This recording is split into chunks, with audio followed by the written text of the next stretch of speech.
Welcome, mamas, to the Whole Momma and the Start Here section.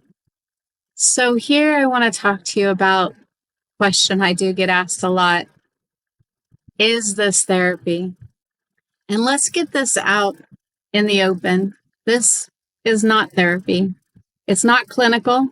It's not diagnostic.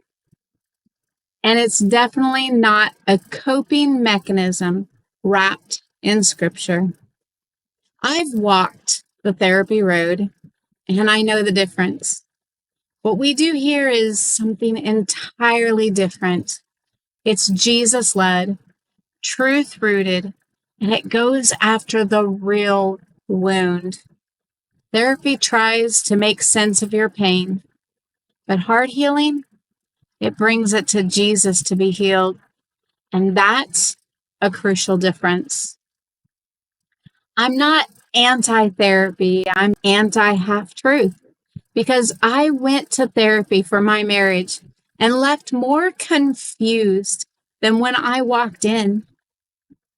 My child sat with therapists who were supposed to help, but their advice led further from God, not closer.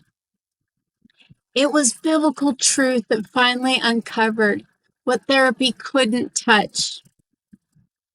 Therapy can offer insight, but insight without the power of the Holy Spirit is just observation. You don't need more labels. You need freedom, the kind that comes when Jesus himself speaks to the pain no one else sees. He's our counselor. He's our healer. In prophetic heart healing, we don't diagnose, we discern.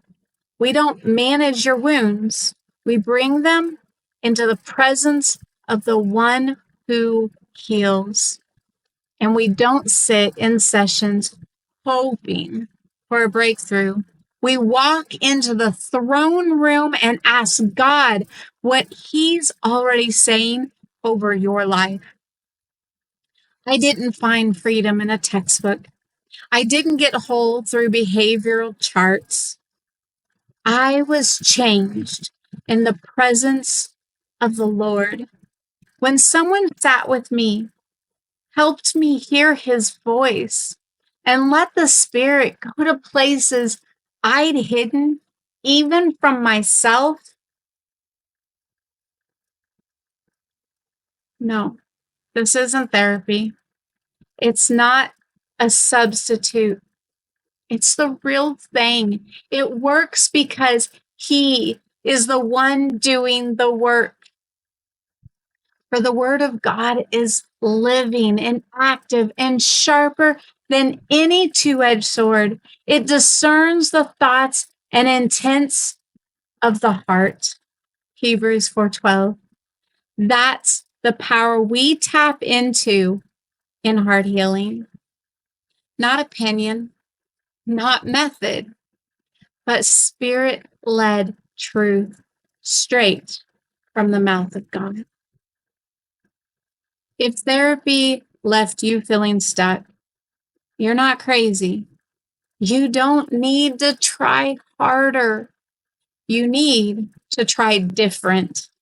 And this is a space where we go after healing with Jesus, not just coping. Let me know in the comments, what has your experience with therapy or counseling been like? Hit subscribe if you're looking for more than surface answers. Because I believe God is calling women like you and me out of survival and into wholeness. You are unshackled and chosen. See you in the next video, Mama.